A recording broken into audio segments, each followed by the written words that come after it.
Assalamualaikum warahmatullahi wabarakatuh. Halo, saya Lafiala Misal Sampaleng, mahasiswi program studi kimia Fakultas Sains dan Teknologi Universitas Islam Negeri Syarif Hidayatullah Jakarta. Pada kesempatan kali ini, saya akan melaksanakan praktikum mengenai pemurnian garam gubar sebagai syarat untuk memenuhi tugas pada mata kuliah praktikum struktur dan reaktivitas anorganik atau kimia anorganik. Yuk, simak baik-baik ya videonya. Prinsip dan tujuan percobaan pemurnian garam gubar. Prinsip yang digunakan pada percobaan kali ini adalah dengan menggunakan metode pemurnian suatu padatan yang umum, yaitu rekristalisasi atau pembentukan kristal berulang. Rekristalisasi adalah perbedaan kelarutan antara zat yang akan dimurnikan dengan kelarutan zat pencampur atau pencemarnya. Pemurnian banyak dilakukan untuk meningkatkan kualitas zat yang bersangkutan. Percobaan kali ini dilakukan untuk pemurnian NaCl dari garam gubar. Sedangkan tujuan dilakukannya percobaan ini untuk memahami prinsip pemurnian dan pengkristalan garam gubar. Selanjutnya, saya akan membahas mengenai tinjauan pustaka untuk praktikum pemurnian garam gubar. Garam gubar adalah garam asli yang diproduksi rakyat Indonesia. Garam ini mengandung ion dan mineral yang sangat berperan penting dalam menjaga keseimbangan metabolisme tubuh. Garam gubar memiliki butiran lebih besar dan bertekstur kasar, serta berwarna kekuningan. Garam gubar biasanya digunakan untuk mengawetkan ikan dalam produksi ikan asin dan sebagai campuran pakan ternak. Pemurnian garam adalah salah satu upaya untuk menghilangkan impurities atau pengotor yang menempel pada kristal garam. Unsur-unsur yang menentukan kualitas garam salah satunya adalah NaCl. Garam yang mengandung NaCl tinggi umumnya berwarna putih bersih. Akan tetapi, kadang-kadang ditemukan juga garam yang berwarna putih bersih namun ternyata mengandung kadar Gibbs atau CaSO yang tinggi, sedangkan kadar NaCl-nya relatif rendah, berdasarkan Astuti dan kawan-kawan pada tahun 2016. Garam terbagi atas garam konsumsi dan garam industri. Garam konsumsi terbagi lagi menjadi dua, yakni garam meja dan garam dapur. Perbedaannya terletak pada kadar NaCl dan spesifikasi mutu. Kemudian untuk garam industri, penggunaannya dapat dilihat pada industri soda elektrolisis dan industri perminyakan. Untuk mendapatkan garam murni dari garam gubar, tidak dapat diperoleh hanya dengan proses pencucian garamnya saja. Akan tetapi, perlu dilakukan proses rekristalisasi, karena impuritas pada garam gubar ini terkandung di dalam kisi kristal garamnya, bukan hanya ada pada permukaan kristal garamnya saja. Baik, selanjutnya rekristalisasi. Rekristalisasi adalah teknik pemurnian suatu zat padat dari campuran atau pengotornya yang dilakukan dengan cara mengkristalisasi kembali zat tersebut setelah dilarutkan dalam pelarut atau solvent yang sesuai atau yang cocok. Dalam pemurnian garam NaCl ini, pelarut yang digunakannya adalah air, karena air memenuhi syarat suatu pelarut yang dapat digunakan dalam proses kristalisasi. Syaratnya ini adalah memberikan perbedaan daya larut yang cukup besar antara zat yang dimurnikan dengan zat pengotornya. Kemudian tidak meninggalkan zat pengotor pada kristal dan mudah dipisahkan dari kristalnya. Berikut adalah alat dan bahan yang harus dipersiapkan untuk praktikum pemurnian garam gubar. Bahan yang pertama pastinya garam gubar. Siapkan garam gubar atau garam krosok kurang lebih 4 sendok makan.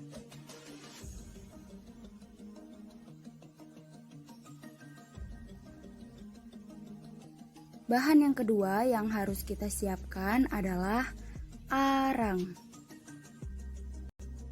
Siapkan arang sebanyak 2 sendok makan. Arang ini harus ditumbuk atau dihaluskan terlebih dahulu sebesar 3/4-nya agar bongkahannya tidak terlalu besar dan tidak terlalu kecil.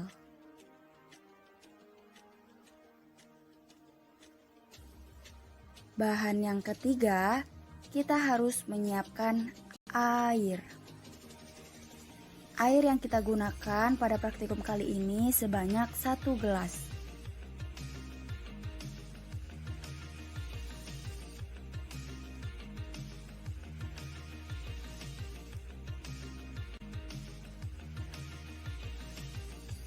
Selanjutnya, bahan keempat yang kita gunakan adalah kapas.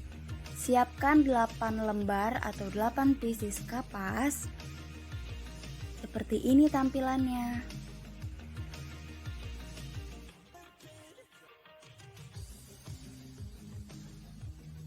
Setelah semua bahan disiapkan, kita lanjutkan dengan persiapan alat yang akan kita gunakan.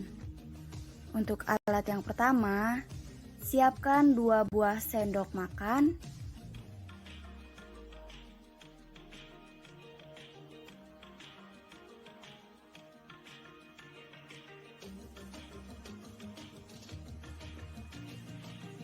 alat yang kedua, 1 buah saringan. Seperti ini tampilannya.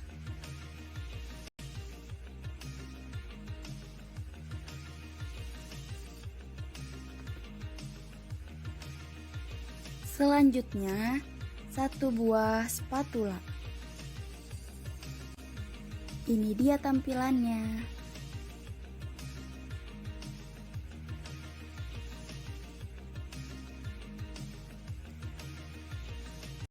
Alat selanjutnya kita perlu menyiapkan 2 buah wadah yang kosong. Selain itu, kita juga harus menyiapkan 1 buah panci beserta dengan kompor gasnya.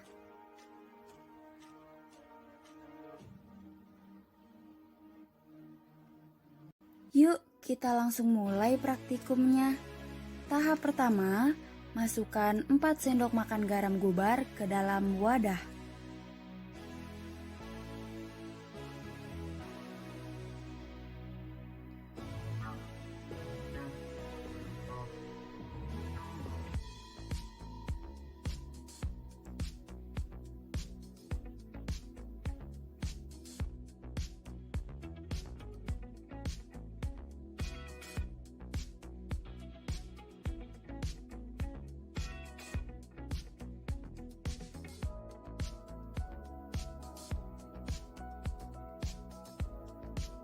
Tahap kedua, tambahkan 1 gelas air ke dalam wadah yang berisi garam gubar.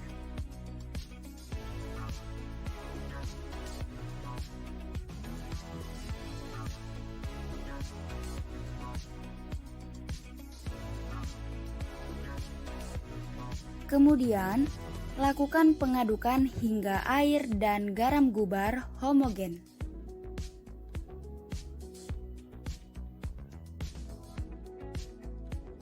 Selanjutnya, tata 4 lembar kapas hingga menutupi permukaan saringan.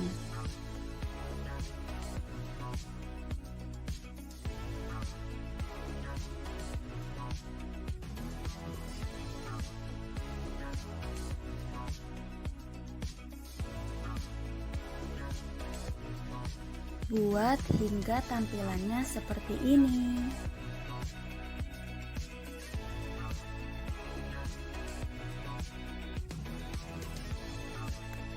Tahap yang kelima adalah melakukan penyaringan dengan menggunakan kapas dan saringan yang sudah dibuat sebelumnya.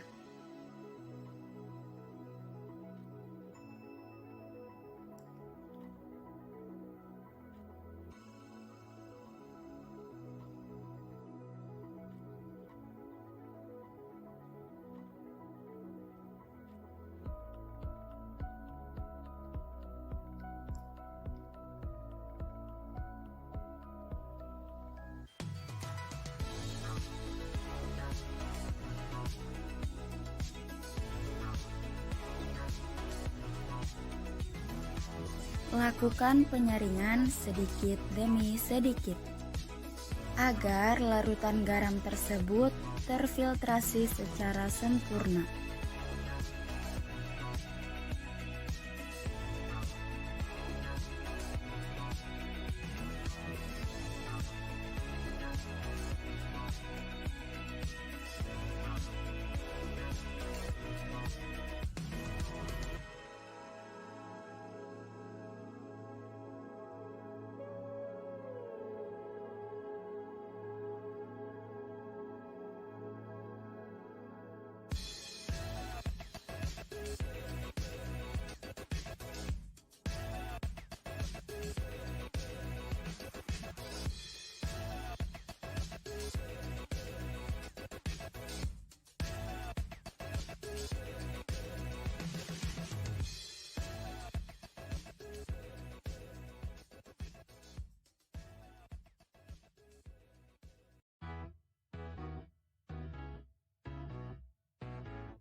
Setelah itu, peras larutan garam yang ada pada kapas dengan menggunakan sendok.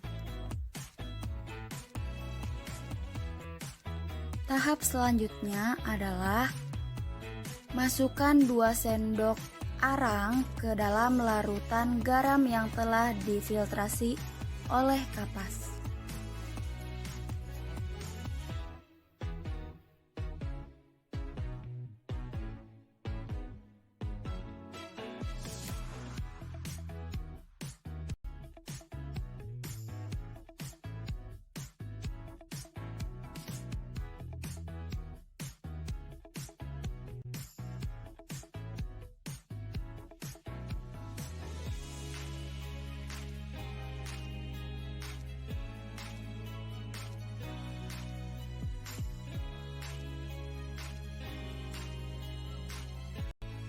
Kemudian, aduk arang dengan larutan garam yang telah terfiltrasi oleh kapas.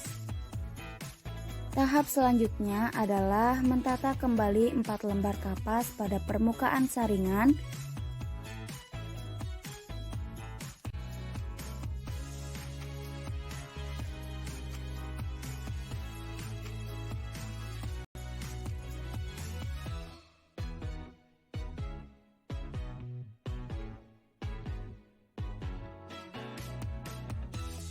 Lakukan hingga permukaan saringan tertutupi oleh kapas seperti ini.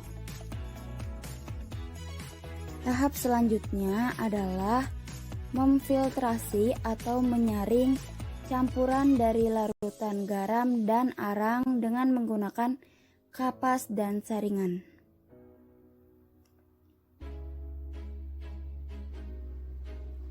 Aduk terlebih dahulu, lalu lakukan penyaringan secara perlahan-lahan.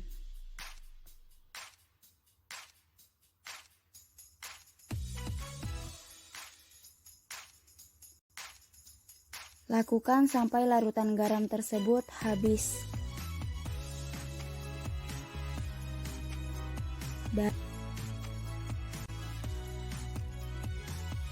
Tahap selanjutnya, lakukan pemanasan dengan menggunakan kompor gas berapi kecil.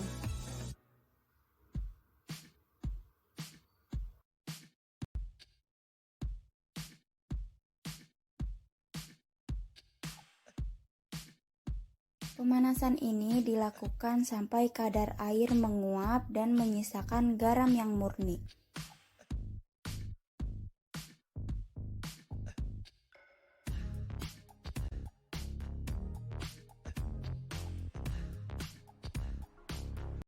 Setelah didapatkan garam yang murni, lakukan perbandingan garam murni tersebut dengan garam gubar atau garam krosok yang sebelumnya. Ini adalah garam murni hasil filtrasi dan pemanasan atau penguapan.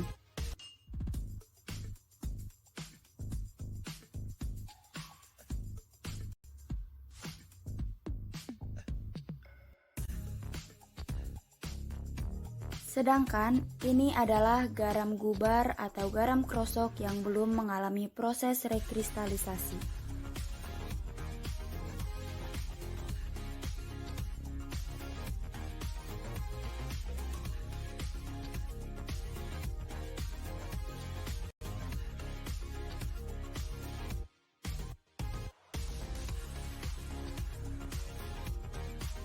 Setelah didapatkan hasil garam murni, sudah terlihat jelas ya teman-teman perbedaannya.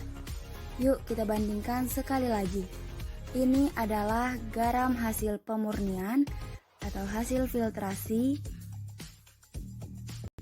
bertekstur halus dan berwarna lebih putih.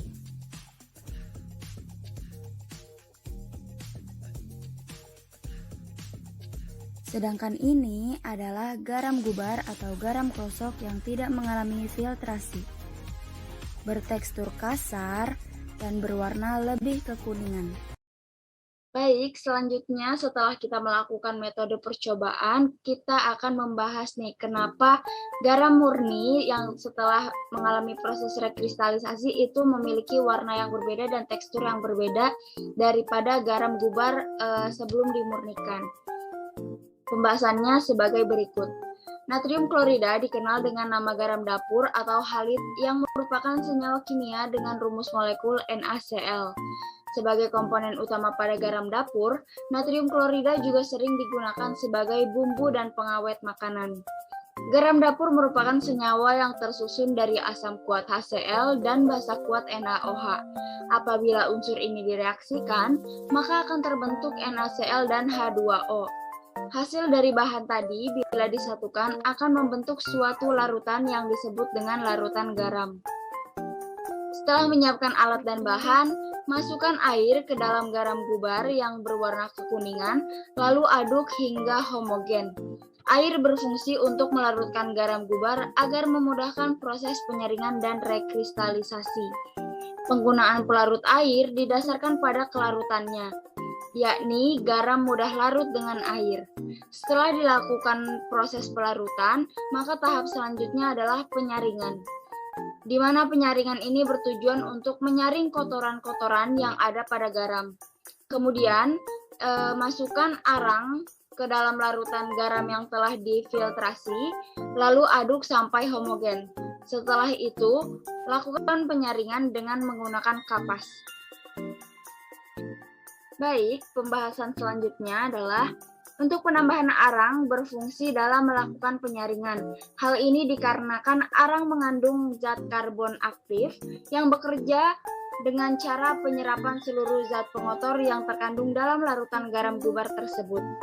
Penggunaan kapas selama penyaringan dilakukan untuk memastikan zat pengotor benar-benar terfiltrasi dengan baik. Kemudian, garam dilakukan pemanasan dengan menggunakan kompor gas berapi kecil hingga mendidih. Tujuan dipanaskannya adalah untuk mendapatkan endapan NaCl, dan perlu diketahui juga bahwa NaCl ini dapat larut sempurna dalam aqueous mengingat sifat kepolarannya yang sama, yakni sesuai dengan prinsip like dissolved like. Kelarutan NaCl ini juga dipengaruhi oleh keadaan jenuh akibat pemanasan, sehingga diketahui bahwa suatu zat mudah larut dalam pelarut yang panas. Endapan NaCl ini yang disebut dengan garam murni hasil rekristalisasi dari garam gubar. Selanjutnya dilakukan pembandingan hasil, maka didapatkan garam yang bebas dari pengotor seperti ion-ion Ca2+, Mg2+, Al3+, SO42-, dan imin serta dengan Br, sehingga hasilnya adalah garam yang murni. Garam murni ditandai dengan warna yang lebih bersih atau berwarna putih dan bertekstur lebih halus dibandingkan dengan garam gubar sebelum dilakukan rekristalisasi. Kesimpulan yang kita dapat ambil dari praktikum pemurnian garam gubar adalah garam gubar dapat dimurnikan melalui serangkaian proses yang dinamakan proses rekristalisasi. Proses rekristalisasi garam gubar dapat dilakukan dengan penambahan aquades dan arang aktif, lalu melalui proses penyaringan serta penguapan, sehingga dihasilkan garam murni yang berwarna putih dan bertekstur lebih halus, serta bebas zat pengotor seperti ion-ion Ca2+, Mg2+, Al3+, SO42-, imin, dan tadi disebutkan juga Br. Baik, inilah beberapa referensi yang saya gunakan untuk melakukan praktikum pemurnian garam gubar.